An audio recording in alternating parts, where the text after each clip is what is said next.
नमस्कार दोस्तों, मैं doctor Piyush Ranjan, sir Gangaram hospital नई दिल्ली में गैस्ट्रोएंटरोलॉजिस्ट हूँ। आज आपसे मैं एक बहुत ही कॉमन टॉपिक ऑब्स्ट्रक्टिव जॉन्डिस के बारे में बात करूँगा। ये एक बहुत ही वास्ट टॉपिक है, सो मैं एक ग्रॉसली इसके बारे में आपको बताऊंगा कि ऑब्स्ट्रक्टिव जॉन्डिस क्या होता है। जॉन्डिस को हम दो प्रकार के इसमें डिवाइड करते हैं। एक मुख्यतः हिपैटोसेलुलर जॉन्डिस होता है जिसमें लिवर में कुछ परेशानी हो तो जॉन्डिस हो। दूसरा कारण जॉन्डिस का ऑब्स्ट्रक्टिव जॉन्डिस यानी कि बाइल डक्ट में रुकावट किसी प्रकार की हो तो उससे जो होने वाला जॉन्डिस होता है उसको ऑब्स्ट्रक्टिव जॉन्डिस कहते हैं। और एक तीसरा जॉन्डिस जो होता है जिसको हिमोलिटिक जॉन्डिस कहते हैं, यानी कि ब्लड के खून के टूटने से होने वाली बीमारियों से जो होने वाला होता है उसको हिमोलिटिक जॉन्डिस कहते हैं। तो ऑब्स्ट्रक्टिव जॉन्डिस लिवर में जो बाइल बनता है वो बाइल डक्ट के ज़रिए आंतों में जाता है और गॉल ब्लैडर में इस बीच में स्टोर होता है। बाइल डक्ट में किसी प्रकार की रुकावट हो उससे होने वाले जॉन्डिस को ऑब्स्ट्रक्टिव जॉन्डिस कहते हैं। ऑब्स्ट्रक्टिव जॉन्डिस को यदि हम देखें तो दो मुख्य कारण होते हैं इसके। एक होती है बिनाइन डिजीज़, बिनाइन यानी कि नॉन कैंसरस डिजीज़। इसमें सबसे कॉमन बाइल डक्ट में होने वाला स्टोन है, यानी कि पित्त की नली की पथरी। पित्त की नली की पथरी आती कहाँ से है? तो पित्त की थैली में जो पथरी होती है यानी कि गॉल ब्लैडर में जो पथरी होती है वो सिस्टिक डक्ट के ज़रिए माइग्रेट करके उससे निकल करके बाइल डक्ट में आती है, उससे रुकावट होती है। इससे पेट में दर्द होना, बुखार होना, पीलिया होना और साथ में इचिंग यानी कि खुजली होना ये हो सकती है। और इसका इलाज बड़ा सिंपल है।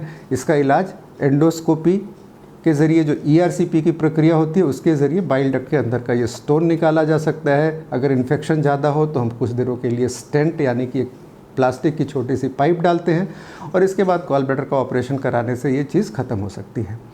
गॉल ब्लैडर स्टोन और बाइल डक्ट स्टोन के अलावा और भी बिनाइन यानी कि नॉन कैंसरस डिजीज़ होती हैं, जैसे कि पोर्टल बिलियोपैथी जिसमें खून की नसें आसपास बाइल डक्ट को कंप्रेस करके जॉन्डिस कर सकती हैं।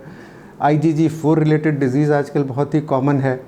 एस्कैरिस यानी कि जो पेट के अंदर रहने वाले लंबे कृमि होते हैं ये कई बार बाइल डक्ट के अंदर जा कर के बाइल डक्ट को रोक सकते हैं। या पहले गॉल ब्लैडर का अगर ऑपरेशन हुआ हो उसमें बाइल डक्ट की इंजरी होने के कारण बाइल डक्ट स्ट्रक्चर हो जाता है, ये भी बहुत ही कॉमन होता है।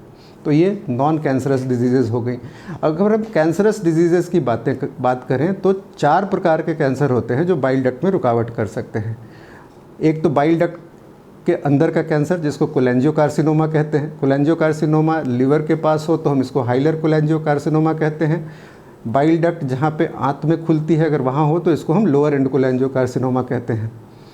दूसरा जो कॉमन कैंसर है वो गॉल ब्लैडर का कैंसर। गॉल ब्लैडर का कैंसर डायरेक्टली जा करके बाइल डक्ट को रोक सकता है। नॉर्दर्न इंडिया में ये कहते हैं, ये देखा गया है एपिडेमियोलॉजिकली कि गैंजेटिक प्लेन, गंगा नदी के किनारे जो एरियाज़ हैं उत्तर प्रदेश, बिहार, गैंजेटिक बेल्ट में गॉल ब्लैडर का कैंसर बहुत ही कॉमन है।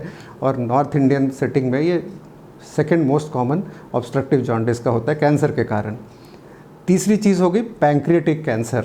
पैंक्रियाटिक कैंसर ऑब्स्ट्रक्टिव जॉन्डिस का सबसे कॉमन कारण होता है। पैंक्रियाज एक ऑर्गन होता है, बाइल डक्ट आंत में निकलने से पहले पैंक्रियाज के थ्रू होकर के गुजरती है और अगर पैंक्रियाज का कैंसर हो तो वो इसमें पैंक्रियाटिक ऑब्स्ट्रक्टिव जॉन्डिस पैदा कर सकता है। पैंक्रियाटिक कैंसर के विषय में एक दूसरा यूट्यूब पे वीडियो मेरा है, आप उसके बारे में देख सकते हैं।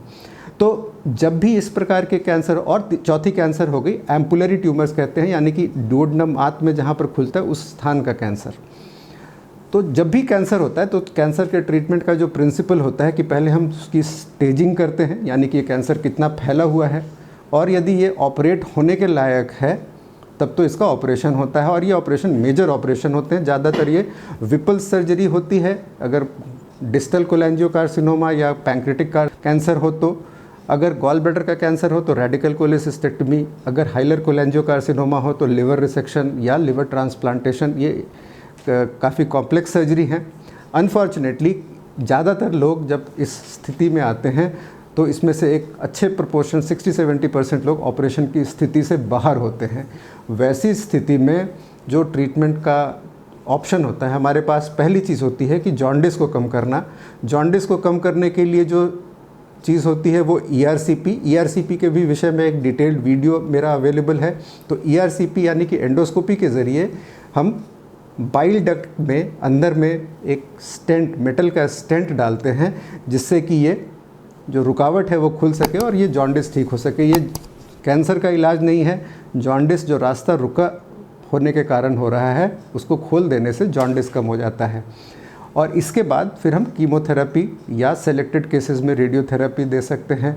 कुछ और प्रक्रियाएं होती हैं जिसको पोर्टल वेन एम्बोलाइजेशन, हाइलर कोलेंजियोकार्सिनोमा के लिए, जिसके ज़रिए हम जो ट्यूमर अभी ऑपरेट करने के लायक नहीं है, फ्यूचर में उसको ऑपरेट करने के लायक बना सकते हैं। बट ये स्टेंटिंग जो है मोस्टली एक पैलिएटिव प्रक्रिया है।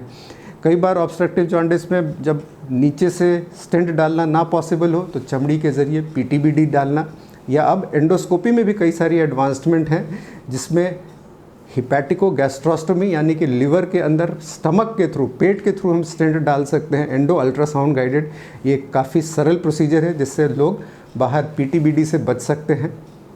तो ये सारे ट्रीटमेंट पैलिएटिव ट्रीटमेंट होते हैं। तो संक्षेप में अगर मैं इसको समराइज़ करूं तो मैलिग्नेंट ऑब्स्ट्रक्टिव जॉन्डिस यानी कि कैंसर के कारण होने वाले ऑब्स्ट्रक्टिव जॉन्डिस में पहले हमें उसकी स्टेजिंग, जिसमें एंडो अल्ट्रासाउंड, सीटी स्कैन, ये इन्वेस्टिगेशंस ज़रूरी हैं। जब एक बार ये तय हो जाए कि अगर ऑपरेट हो सकता है, नहीं हो सकता है, फिर अगर पैलिएशन यानी कि जॉन्डिस कम करने वाली ट्रीटमेंट है तो स्टेंटिंग उसमें काम आती है। स्टेंटिंग के जो 3-4 मुख्य तरीके हैं वो मैंने आपको बताए। तो ये सारा ट्रीटमेंट एक अगेन जैसे मल्टी मोडालिटी ट्रीटमेंट चाहिए जिसमें कि ऑन्कोलॉजिस्ट, गैस्ट्रोसर्जन और गैस्ट्रोएंटरोलॉजिस्ट का एक कंबाइंड डिसीजन चाहिए होता है। तो इन कॉम्प्लेक्स प्रोसीजर्स के लिए आपको किसी अच्छे और बड़े अस्पताल में जाना चाहिए। कोई भी आपका जानकार रिश्तेदार अगर इस समस्या से पीड़ित हो तो आप मुझसे मिल सकते हैं या किसी भी अच्छे सेंटर पे गैस्ट्रोएंटरोलॉजी डिपार्टमेंट में मिल सकते हैं। धन्यवाद।